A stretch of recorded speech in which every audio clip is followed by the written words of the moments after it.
नमस्कार मित्रांनो, सुस्वागतम. घरोघरी मातीच्या चुली या मालिकेच्या आजच्या भागामध्ये जानकी मात्र रूममध्ये एकटीच बसलेली असते अंधार करून. आणि तेव्हा तिला सौमित्राने दिलेला शब्द आठवतो. सौमित्राला वचन दिलेलं आहे तिने की मी अवंतिकाची काळजी घेईल, तुम्ही काही काळजी करू नका, तुम्ही निश्चिंत जा.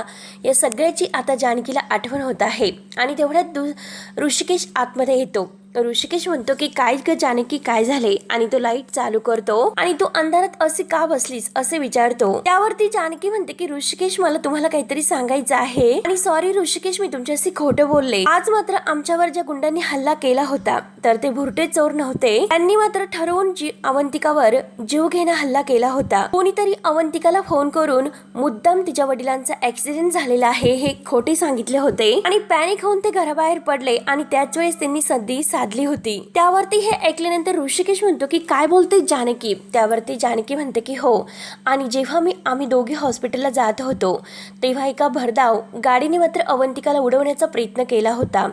हे ऐकल्यानंतर आता ऋषिकेशला फार मोठा धक्का बसतो. आणि नशीब त्यावेळेस मात्र मी प्रसंग सावधान राखलं आणि तिला बाजूला ओढलं. आणि नशीब नाहीतर काय झालं असतं माहिती नाही. तीच गाडी मात्र हॉस्पिटलमध्ये पार्किंगच्या ह्या गाड्यामध्ये सेम गाडी तशी मी पाहिली होती आणि मला कळतच नव्हतं की नक्की काय आहे ते. आणि तेव्हा आता आत हॉस्पिटलमध्ये गेलो तेव्हा तेथे सुद्धा एक विचित्र प्रकार घडला होता. एका नर्सने मात्र अवंतिकाला टॅबलेट खायला दिली होती. आणि नशीब मी तेथे सुद्धा वेळेवर पोहोचले आणि अवंतिकाला ती टॅबलेट खाण्यापासून अडवले. तेव्हा मी डॉक्टरांना विचारलं होतं की तुम्ही कोणती टॅबलेट खायला दिली होती का? त्यावरती डॉक्टरांचं असं म्हणणं होतं की आम्ही कोणतीही टॅबलेट अवंतिकाला खायला दिलेली नाही. मग ती नर्स होती तरी कोण आणि तिने अवंतिकाला टॅबलेट खाण्यासाठी का दिली असेल? आणि जर अवंतिकाने ऋषिकेश ती टॅबलेट खाल्ली असती तर खूप मोठा अनर्थ घडला असता म्हणून जानकी तर खूप रडत असते. परंतु ऋषिकेश हे सर्व ऐकून पूर्णपणे शॉक होतो. आणि खरं तर या सगळ्यामध्ये माझीच चूक आहे म्हणून जानकी तर खूप रडत आहे. त्यानंतर आता इकडे अवंतिका सुद्धा तोच विचार करते. ती सुद्धा टेन्शन मध्ये आहे.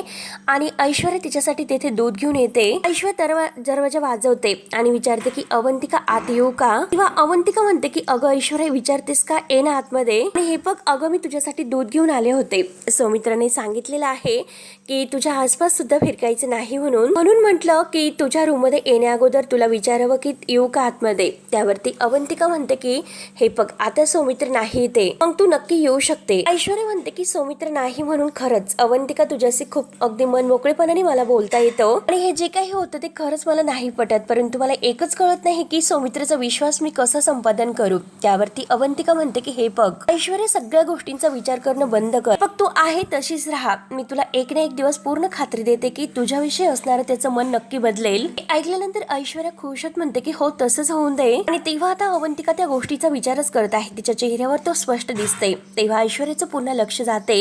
ऐश्वर्या विचारते, बाय द वे तू मला सांगते की विचार करू नकोस, परंतु मी मगासपासून पाहते की तू कसल्या तर विचारामध्ये टेन्शन मध्ये आहेस. तेव्हा अवंतिका म्हणते की ऐश्वर्या, हे बघ माझ्यावर हल्ला सुद्धा झाला होता आणि तेवढंच नाही तर एक गाडी सुद्धा माझ्या अंगावर आली होती. हे ऐकल्यानंतर ऐश्वर्याला फार मोठा धक्का बसतो. ऐश्वर्या म्हणते की काय बोलतेस अवंतिका? आणि ती लाल रंगाची गाडी ही तुझ्या अंगावर आली होती? तेव्हा अवंतिका म्हणते की हो ऐश्वर्या. आता ऐश्वर्याला टेन्शन येते. ऐश्वर्या म्हणते की हे सर्व काय चालले आहे? आणि हे बघ वहिनींना असं वाटत होतं की हे मुद्दाम कोणीतरी केलेलं आहे म्हणून. तेव्हा ती गाडी माझ्या अंगावर आली त्यावेळेस माझं लक्ष नव्हतं आणि मला वहिनींनी वाचवलं आणि मला ओढलं म्हणून माझा जीव वाचलेला आहे. अगोदर मला हे वाटलं होतं की हे सगळं काही अगदी म्हणजे ऍक्सिडेंटली घडलेलं आहे. तर नाही ऐश्वर्या, वहिनी एकदम बरोबर बोलत होता, कारण हे मुद्दाम कोणीतरी ठरवून करत आहे. मी तरी मुद्दाम करत आहे आणि मला तर असं वाटतं की हे सर्व माया जेलमधूनच करत आहे. तर जोपर्यंत ती माझा जीव घेत नाही तोपर्यंत ती शांत नाही बसणार. आणि मला एक गोष्ट कळत नाही, कारण ती माया जेलमध्ये आहे आणि तिची मदत करण्यासाठी बाहेर नक्की कोण आहे तरी? त्यावरती ऐश्वर्या म्हणते की माझे डॅडा सयाजीराव. ऐश्वर्या पुन्हा म्हणते की हो माझे डॅडा हे सर्व करत असणार आहे. त्यावरती अवंतिका विचारते की ऐश्वर्या तुला असं का वाटतं? ऐश्वर्या म्हणते की मी माझ्या डॅडांना ओळखते, पैशासाठी ते वाटेल ते करू शकतात. त्यानंतर आता इकडे जानकी रडतच आता ऋषिकेशला सांगत असते की सौमित्र भाऊजी म्हणत होते की ती अवंतिकाला मुंबईला घेऊन जाणार आहेत, किंतु मी थांबवलं होतं. मी अवंतिकाला त्यांच्यासोबत पाठवायला तयार नव्हते. मी अवंतिकाची जबाबदारी घेतलेली आहे आणि जर तिला काही झाले असते तर मी स्वतःला कधीही माफ करू शकले नसते. त्यावरती आता ऋषिकेश म्हणतो की हे बघ अगं, तू विचार करते तसं काही नाही. आपण सगळे आहोत ना अवंतिकासाठी. आपण सगळे मिळून तुझी काळजी घेऊयात आणि हे बघ तुला काही होणार नाही. तेव्हा तो जानकीला मिठीत घेतो. जानकी फार रडत असते आणि म्हणतो की हे बघ जानकी, तू रडू नकोस. तूच जर असा म्हणजे हातपाय गाळले तर कसं होईल. अगं हे बघ, एखाद्याची धारादारी तलवार तूच आहे जानकी. आम्ही सगळेजण आहोत ना तुझ्याजवळ, त्यामुळे तू काही काळजी करू नकोस. आणि प्लीज जानकी शांत हो, शांत हो. तेव्हा तरी सुद्धा जानकी फार रडत असते. तिला अवंतिकाची काळजी वाटते. ऋषिकेश खूप काही समजावतो की जानकी हे बघ, रडू नकोस आणि पॉझिटिव्ह विचार कर, सगळं काही छान होईल. आणि हे बघ जानकी, यामागे नक्की आहे तरी कोण आणि हे सगळं कोण करत आहे हे आपण नक्की शोधून काढू. तेव्हा जानकी म्हणते की हो, ते तर शोधून काढावंच लागेल, परंतु मी जिवंत असेपर्यंत मात्र अवंतिकाच्या केसाला सुद्धा धक्का लागून देणार नाही. त्यानंतर ऐश्वर्या इकडे अवंतिकाला म्हणते की नक्कीच मायाने पैसे ऑफर करून माझ्या डॅडाला हे काम करण्यासाठी सांगितले असेल आणि तसाही रणदेवे कुटुंबावर त्यांचा खूप राग आहेच. या घरामध्ये परत आले, मी बदलले हे सुद्धा त्यांना आवडलेलं नाही. त्यावरती अवंतिका म्हणते की अगं खरंच ऐश्वर्या, ह्या सगळ्याचा विचार केलेलाच नव्हता मी. हे सगळं खरं असेल आणि तेच जर मायाला मदत करत असेल तर मात्र मग आता काहीतरी आपल्याला करावं लागेल. त्यासाठी काय करावं लागेल. त्यावरती ऐश्वर्या म्हणते की डॅडांना सुद्धा तेथेच पाठवावे लागेल की जेथे माया आहे तेथे. तेव्हा अवंतिका म्हणते की ऐश्वर्या, तुला कळतं का तू काय बोलतेस. ऐश्वर्या म्हणते की हो मला कळतं, मी व्यवस्थित सगळं काही आहे ते विचार करूनच बोलते. आणि हे बघ, मी मनापासून मात्र तुम्हाला माझं कुटुंब मानलेलं आहे, मी तुम्हाला स्वीकारलेलं आहे आणि माझ्या कुटुंबाला त्रास देणारी व्यक्ती माझे डॅडा असतील तर त्यांना सुद्धा शिक्षा व्हावी असाच विचार मी करणार आहे. तर आणि मला मात्र असं वाटायला लागलेले आहे की हे सगळं काही झाल्यानंतर आता त्यांना शिक्षा तर झालीच पाहिजे. तेव्हा अवंतिका म्हणते की जोपर्यंत आपल्याकडे पुरावा नाही तोपर्यंत आपल्याला काही सिद्ध नाही करता येणार. काही झाले तरी आपल्याला पुरावा मिळवावाच लागेल. आता असं वाटतं की हल्ला झाल्या आपल्याला पोलीस कंप्लेंट करायला हवी, म्हणजे आतापर्यंत आता पोलिसांनी एकाला तरी पकडलं असतं आणि त्यांच्याकडून सगळं काही वधून घेतलं असतं. आणि एक मिनिट अवंतिकाच्या लक्षात येते की जी गाडीने माझ्या अंगावर हल्ला केला होता तर त्या गाडीचा नंबर जानकी वहिनीच्या लक्षात आहे आणि आपल्याला तो नंबर शोधावा लागेल, ती गाडी शोधावी लागेल, म्हणजे आपल्याला डेफिनेटली काहीतरी नक्कीच मिळेल. त्यावरती ऐश्वर्या म्हणते की परफेक्ट, पण आता नकोय, आता खूप लेट झालेला आहे. उद्या सकाळी मात्र आपण जानकीला विचारूयात. आणि आता ऐश्वर्या डोक्याला हात लावते, तुझ्याशीच बोलत बसले. अगं मी तुझ्यासाठी दूध आणलं होतं अवंतिका आणि ती गार सुद्धा झाली. थांब, मी पटकन गरम करून घेऊन येते. म्हणून ती जायला निघते तर अवंतिका म्हणते की नकोय.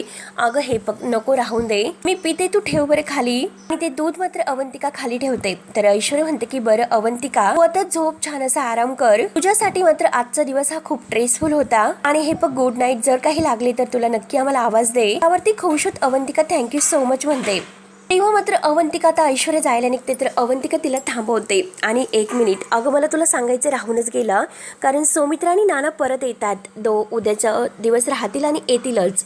त्यावरती आता ऐश्वर्या विचारते की अगं पण नाना हे शर्वरी ताईंकडे गेले होते, तिकडेच ते राहणार होते. तर त्यावरती अवंतिका म्हणते की शरुताईची कॉन्फरन्स आहे ती कॅन्सल झाली, म्हणूनच शरुताईंनी नानांना आणि सौमित्राला येण्यासाठी नाही सांगितले. तेव्हा ऐश्वर्या म्हणते की म्हणजे आता मला तुझ्यासोबत पुन्हा आबोला धरावं लागेल. त्यावरती अवंतिका म्हणते की फार दिवस नाही हे, डोंट वरी, मी हळूहळू मात्र सौमित्राला नक्की समजावेल आणि त्याला नक्की खात्री पटेलच खरंच तू ऐश्वर्या बदलली आहे म्हणून. आणि दोघे एकमेकांना गुड नाईट करतात. ऐश्वर्या तर बाहेर जाते. तेव्हा अवंतिकाला फार वाईट वाटतं, कारण ऐश्वर्या इतकं चांगलं वागते तरी सुद्धा सौमित्र तिच्याशी रागवतो, तिच्यावर विश्वास ठेवत नाही तो. तेव्हा प्लीज ऐश्वर्याच्या बाबतीत असणारं सौमित्रचं मन आहे तर ते बदलून दे. आणि खरंच देवा, मला ऐश्वर्याची अवस्था नाही बघवत. त्यानंतर आता असं ऋषिकेश हा जानकीला समजावतो की हे बघ जानकी, तू टेन्शन घेऊ नकोस, अवंतिकाला काही होणार नाही म्हणून. आणि तो तिला खाली वगैरे बसवतो, तिला टेन्शन घेऊ नको असे सांगतो, तिला समजावतो. आणि आता मात्र ऋषिकेश तिला विचारतो, मला एक गोष्ट सांग बरं, डॉक्टरांचं काय म्हणणं आहे, हाताबद्दल काय सांगितलं. त्यावरती आता जानकी म्हणते की डॉक्टरांनी मला जरा हाताची या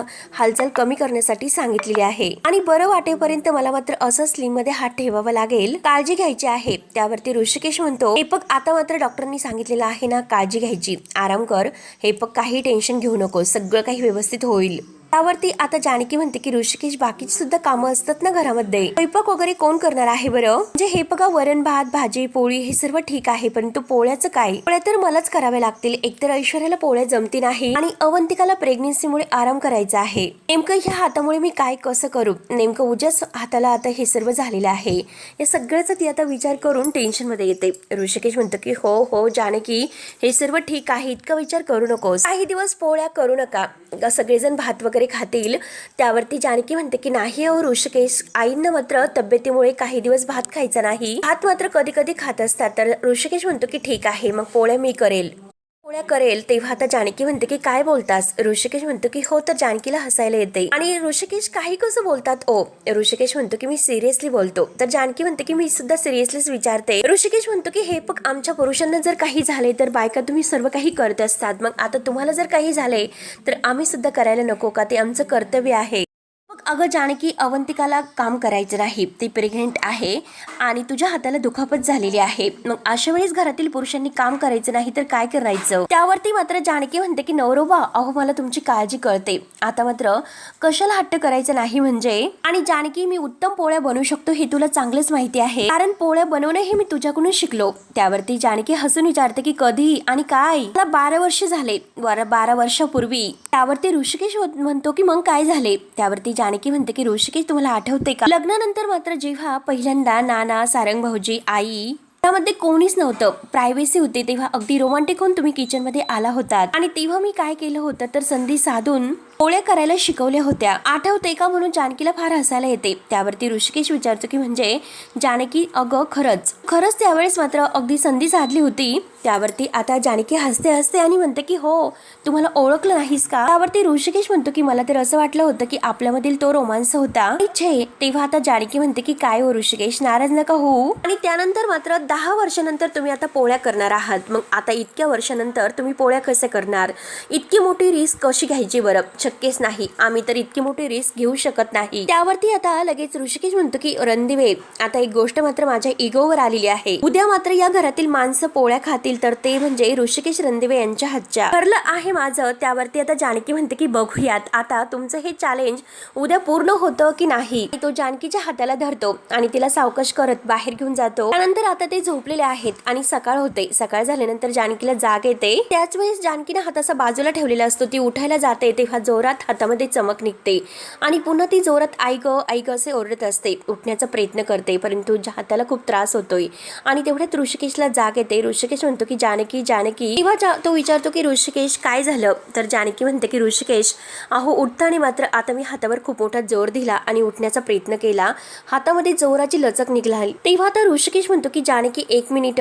आणि हे फक्त जानकी काही झालेलं नाही, जरा बरं वाटेल, थोडासा झटका बसलेला आहे आणि तो मलम वगैरे लावून देतो आणि जानकीला म्हणतो की तू जरा आराम कर, झोप बरं आता थोड्या वेळ, तुला बरं वाटेल. तर जानकी म्हणते की अहो ऋषिकेश असं काय करतात, उजेडलेलं आहे फार, घरातील किती काम बाकी आहेत, देवपूजा करायची, घरातील केर वगैरे काढायचा, किती काम राहिलेलं आहे आणि स्वयंपाक सुद्धा करायचा आहे, नाश्ता बनवायचा आहे. त्यावरती ऋषिकेश म्हणतो की जानकी तू आराम कर, मी सगळं काही करतोय. आता जानकी म्हणते की ऋषिकेश खरंच सगळं काही तुम्ही करणार का.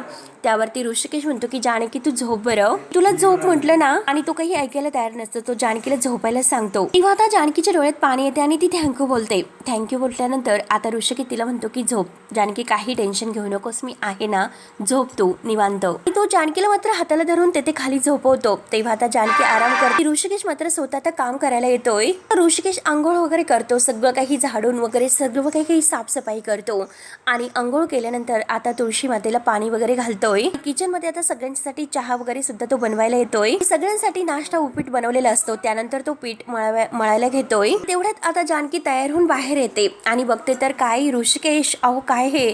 त्यावरती ऋषिकेश खुशच म्हणतो की गुड मॉर्निंग बायको, ती झोप झाली का असं विचारतो. तेव्हा आता जानकी हो असं म्हणते. तुझा हात वगैरे काय म्हणतो, बरं वाटतं का तुला आता. तेव्हा आता जानकी म्हणते की ठीक आहे आणि ऋषिकेश रणदिवे यांनी बाम चोळून दिलेला आहे म्हटल्यानंतर. आणि हे बघा आता ऋषिकेश, इतकं छान तुम्ही सर्व तयारी केलेली आहे बायकोला आराम मिळावा यासाठी आणि बघा ना खरंच सगळं काही व्यवस्थित केलेलं आहे.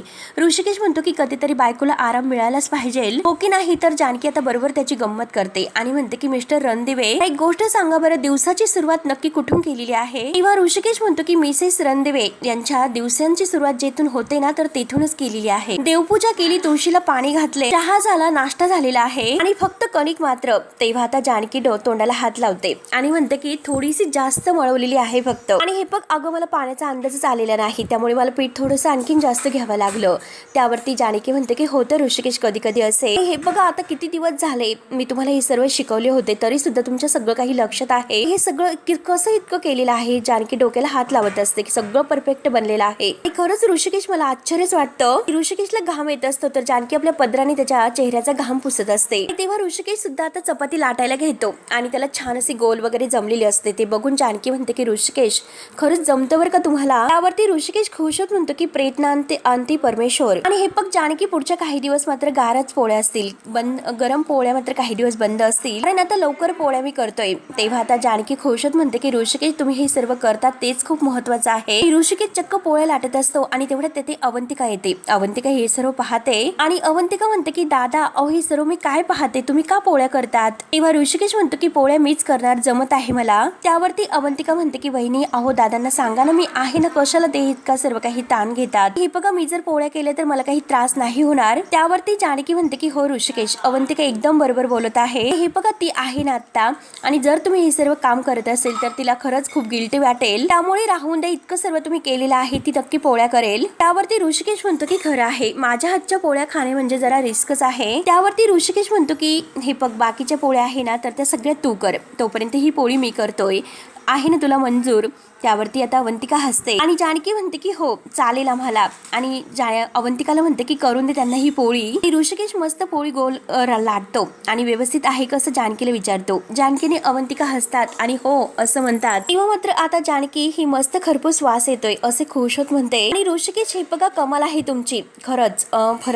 इतकी वर्ष झालं मी तुम्हाला हे सर्व दाखवले होते, शिकवले होते, पण तरी सुद्धा तुमच्या इतकं सर्व काही लक्षात राहिले म्हणून. त्यावरती ऋषिकेश म्हणतो की त्याचं काय आहे, बायकोनी जर नवऱ्याला एखादी गोष्ट शिकवली तर ती गोष्ट मात्र नवरा आयुष्यभर लक्षात ठेवू शकतो, कारण ती गोष्ट त्याच्या मनावर खोलवर जाऊन बसते. त्यावरती आता अवंतिका म्हणते की हो दादा सगळ्याचं क्रेडिट मात्र वहिनीनं देण्याची गरज नाही बरं का, आणि खरंच तुम्ही कमालच केलेली आहे पोळी. पण स्पेशल कौतुक तुमचं तर झालंच पाहिजे. किंवा आता जानकी म्हणते की हो करेक्ट. तर ऋषिकेश त्या दोघींनाही थँक्यू बोलतो. अवंतिका म्हणते की हे बघा आता कितीही छान तुम्ही पोळी केली असेल तरी सुद्धा आता बास, आता मी पोळ्या करते बरं. वहिनी सांगा बरं तुम्ही दादांना कशाला त्यांनी इतका त्रास घेतलेला आहे, मी करते ना, आहे ना मी. त्यावरती ऋषिकेश म्हणतो की हो आता ही पोळी झाली का मी जातो. आता खूपच सुंदर पोळी बनवलेली असते. अवंतिका म्हणते की बघा वहिनी आपल्याला सुद्धा इतकी सुंदर पोळी बनत नाही, इतकी सुंदर पोळी त्यांनी बनवलेली आहे. आणि आता जानकी ही अवंतिकाला म्हणते की हे बघ अगं आत्ता पोळ्या करू नकोस, जेवायला बसण्याच्या अगोदर आपण पोळ्या करूयात, म्हणजे कसं की गरम गरम पोळ्या खायला मिळतील. त्यावरती अवंतिका म्हणते की यस वहिनी चालेल. आणि आता अवंतिका वहिनीला म्हणते की हे बघा काल मात्र मला तुम्हाला जे काही झालेलं आहे त्याबद्दल बोलायचं आहे. त्यावरती आता जानकी विचारते की काय झालं. अवंतिका म्हणते बघा वहिनी काल जी गाडी माझ्या अंगावर आली होती त्या गाडीचा नंबर तुम्हाला आठवतो का.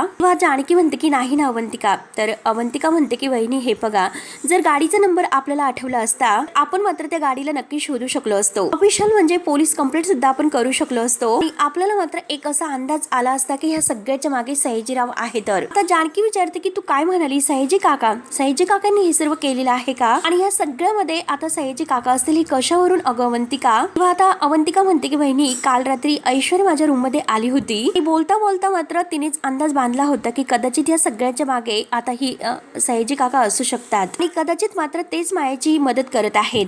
आता हे ऐकल्यानंतर जानकीला सुद्धा फार मोठा धक्का बसतो आणि जानकी विचारते की हे सगळं काही ऐश्वर्या स्वतः तुला बोलली का. किंवा अवंतिका म्हणते की हो वहिनी, ती मला असे म्हणाले की पैशांसाठी मात्र सयाजीराव काही पण करू शकतात. आता जानकी विचार करते आणि म्हणते की हो ऐश्वर्याचं एकदम बरोबर आहे, आणि पण गाडीचा नंबर आठवणं खरंच खूप अवघड आहे. अवंतिका आपण त्या गाडीचा नंबर कसा शोधायचा ग. आणि हे बघ अगं जेव्हा आपण हॉस्पिटलला गेलो होतो तेव्हा मात्र ती गाडी आपण तेथे बघितली होती, पण तरी सुद्धा मी तो नंबर बघणं कसं विसरलं असेल. खरंच मला काहीच आठवेना नक्की का हे सर्व असे. जानकी मात्र तो नंबर आठवण्याचा पुरेपूर प्रयत्न करत आहे. तिला काही तो नंबर आठवत नसतो. तर आता जानकी आणि अवंतिका हे नंबर शोधण्याच्या मागे लागतात. तर शेवटी मित्रांनो हा भाग येथे संपतो. पुढील भागामध्ये आता सुमित्रा आणि ही ऐश्वर्या हे सगळेजणी नाश्ता करत असतात. तर सुमित्रा म्हणते की ऐश्वर्या अगं मला सारंग सांगत होता, कारण तू बेडरूम मध्ये आता पोळे वगैरे लाटायचे शिकत होती म्हणे.